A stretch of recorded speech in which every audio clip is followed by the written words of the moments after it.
الحمد لله إن الحمد لله نحمده ونستعينه ونستهديه ونستغفره ونعوذ بالله من شرور أنفسنا ومن سيئات أعمالنا من يهده الله فلا مضل له ومن يضلل فلا هادي له وأشهد أن لا إله إلا الله وحده لا شريك له وأشهد أن محمدا عبده ورسوله صلوات الله وسلامه عليه يا أيها الذين آمنوا اتقوا الله حق تقاته ولا تموتن إلا وأنتم مسلمون يا أيها الناس اتقوا ربكم الذي خلقكم من نفس واحدة وخلق منها زوجها وبث منهما رجالا كثيرا ونساء واتقوا الله الذي تساءلون به والأرحام إن الله كان عليكم رقيبا يا أيها الذين آمنوا اتقوا الله وقولوا قولا سديدا يصلح لكم أعمالكم ويغفر لكم ذنوبكم ومن يطع الله ورسوله فقد فاز فوزا عظيما أما بعد فإن أصدق الحديث كتاب الله وخير الهدي هدي محمد صلى الله عليه وسلم وشر الأمور محدثاتها وكل محدثة بدعة وكل بدعة ضلالة وكل ضلالة في النار أعاذنا الله منها وإياكم. All praise and thanks is due to Allah subhanahu wa ta'ala, and may the peace and blessings and salutations of Allah be upon our final Prophet Muhammad sallallahu alayhi wa sallam. Insha'Allah ta'ala, tonight, the date being the 7th, the 9th of July, the year 2021, July 9, 2021, which corresponds with the Islamic Hijri calendar, the 29th of Dhul Qa'dah, the year 1442. Insha'Allah ta'ala, we'll be beginning the explanation, the selected chapter and a hadith of Riyadh As-Saalaheen, a very well-known book to many of us. We've heard it many times. It's in every masjid and is in every home. Compilation of a hadith by Imam al-Nawawi, a very famous book that Allah subhanahu wa ta'ala has given qabul to, acceptance. And this book is written by Imam al-Nawawi rahimahullah ta'ala. In today's short intro, we'll be speaking briefly about his bio, bi'idhnillah. His full name is Muhyiddin Abu Zakaria Imam al-Nawawi, which is a nisbah in a place that he's from. His name is Yahya, the son of Sharafuddin, the son of Murrah, the son of Hassan, the son of Hussein, the son of Muhammad, nisbah ila al-Nawawa. He's also a Shafi'i, rahimahullah ta'ala. He was born in the year 631 Hijrah in a town called Nawa.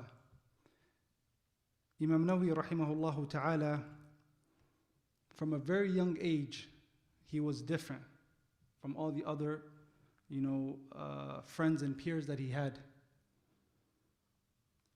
Imam Az-Zarkashi, or Markashi, he mentions about him that when he was around 10 years old, and he says, from this incident, my love for this Imam became great.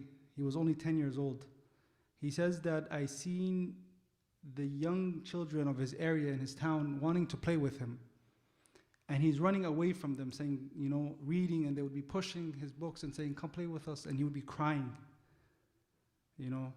And this is a young 10-year-old.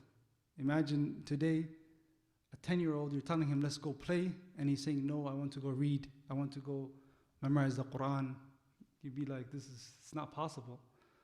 So from a very young age, Imam Nawawi was remarkable and he was different. So when he was asked, very young age, he was asked, why don't you want to play? And he says, ما خلقنا لهذا. We were not created for this. SubhanAllah, yani, look at how he's thinking at such a very young age. And he would only play with them just out of fear of them, mocking him and bullying him, but he never wanted to. He would busy himself with memorizing the Quran. His father put him in charge of a store to run it, But even in the store, he would be memorizing the Quran. So this Sheikh Yasin al-Markashi, he went up to his Quran teacher and he told him, this man, this young boy right here, he's remarkable. Make sure you teach him well. And the man said, how do you know this? Are you a psychic? And he said, I do not know this, but Allah subhanahu wa ta'ala made me utter these words. So his teacher told his father, and his father, strived and he made sure that he got the learning that he deserved. So he took him to Damascus, which is Damascus, which is not very far from Nawa, where he was born. First of all, the most important thing that Imam An-Nawawi did, and this is something that a lot of the students of knowledge don't do, is you'll find them saying, I want to go seek knowledge, but they don't exhaust the resources that they have. Imam Nawawi, and you'll find many of the scholars, even in the past, they made sure they benefited from their local mashayikh scholars, students of knowledge, and then once they benefit from them as much as they can, then they go and seek knowledge. You'll find people saying, I'm never, they're not studious, they don't want to read, they don't want to learn, and they say, when I go to Medina, I'll learn. When I go to Egypt, I'll learn. When I go to here, this is not the way of the Salaf or the righteous predecessors. They would make sure in their hometown, the city or the country that they're from, they would benefit as much from the sources that they have. So Imam Nawawi, his father took him to Damascus in a specific madrasa known as Rawahiyya. Rawahiyya, it's nisba ila Hibatullah ibn Rawaha. He was the man that built it, rahimahullah ta'ala. It was named after him. He was 19 years old at that time, in the year 649. He lived there in the dorm and he studied inside there. Imam Nawawi, rahimahullah, he never wasted time. He says about himself that he was in this madrasa, Rawahiyya, for 2 years. He says, I spent 2 years without lying on the ground to my side to sleep. He would just be busy with seeking knowledge and benefiting and learning and memorizing, so much so that sleep would overtake him. He would not actually lie down to sleep. He memorized Tanbih fi Furu' al-Shafi'i al-Shirazi in 4.5 months. Memorized a huge book in 4.5 months. And he read to his Shaykh Al-Kamal Ishaq ibn Ahmed al-Muhaddab, and this is a huge book too by the same author. He memorized it and read it to him by the end of that year. In the year 651, he went to the month of Rajab. Him and his dad, they went to Medina to perform Umrah and Hajj. It was around Hajj time. They stayed, for a few months. He went to Medina first, stayed there for a month and a half. And it's been narrated from him that he got really sick.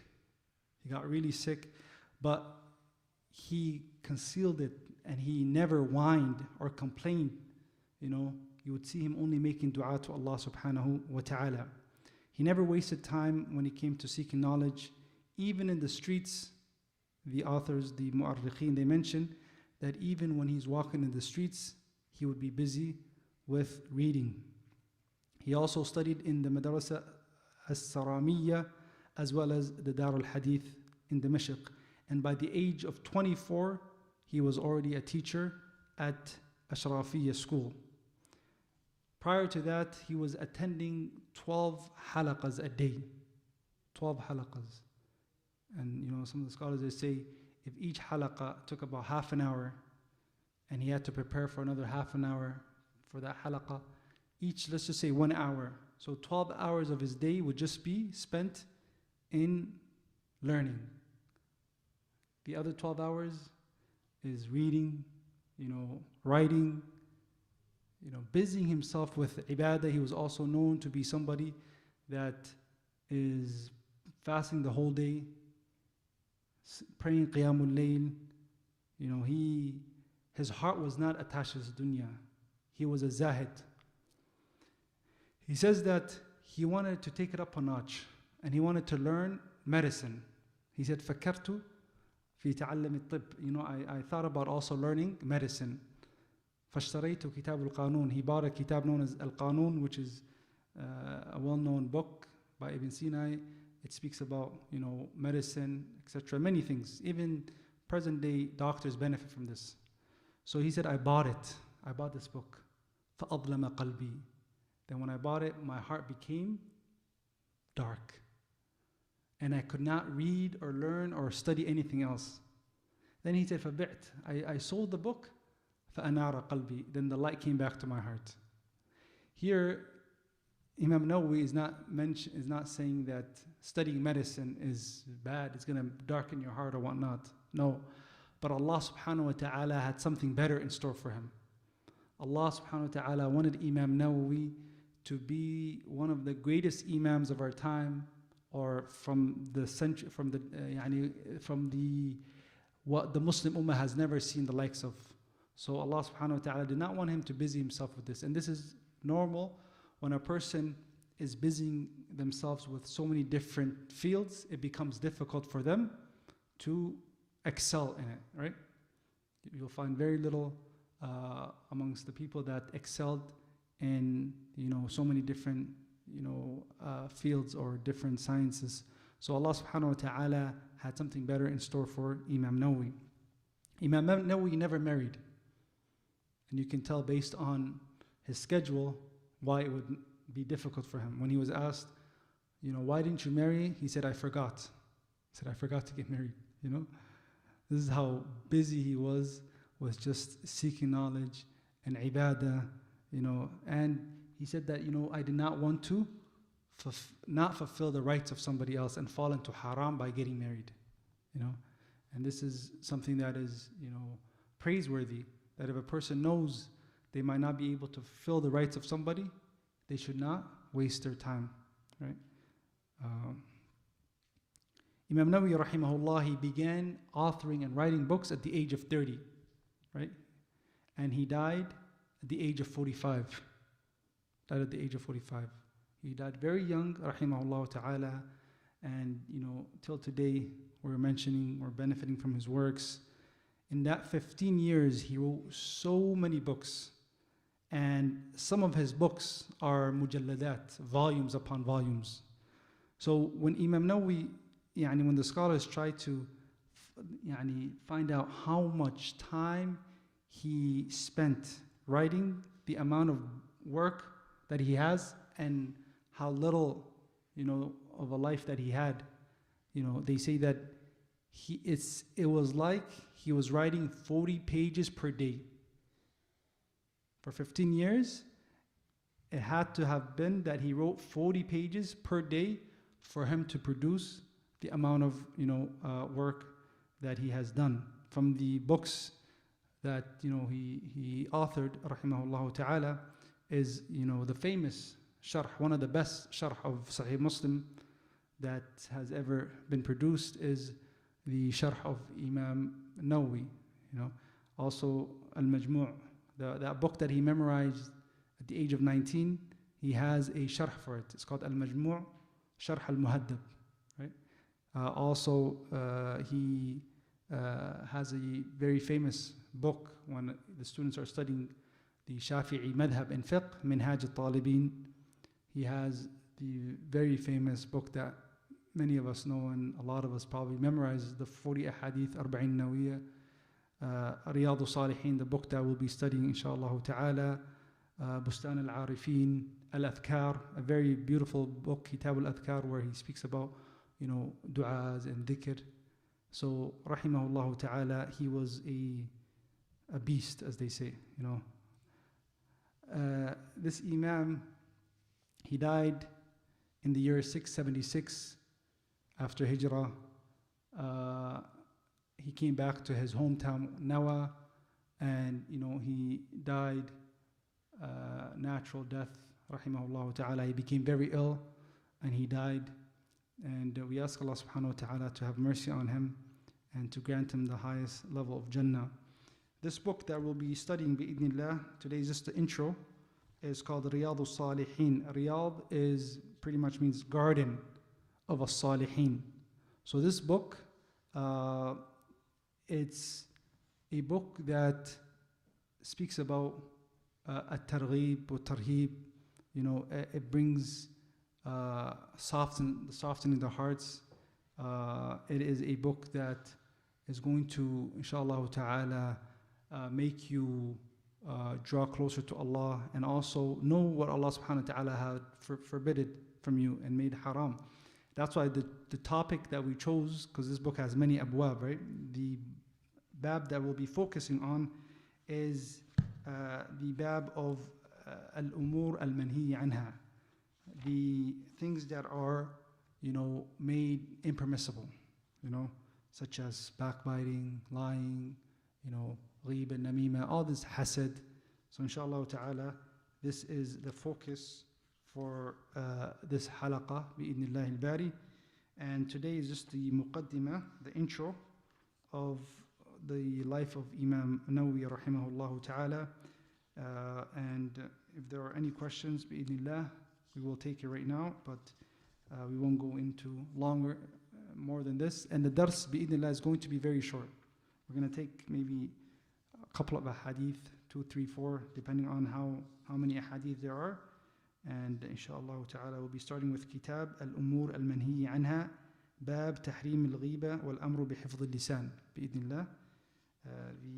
The chapter of the prohibition of ghiba, which is backbiting, and the order of protecting and preserving your tongue, bi'idhnillah. Barakallahu feekum. Any questions?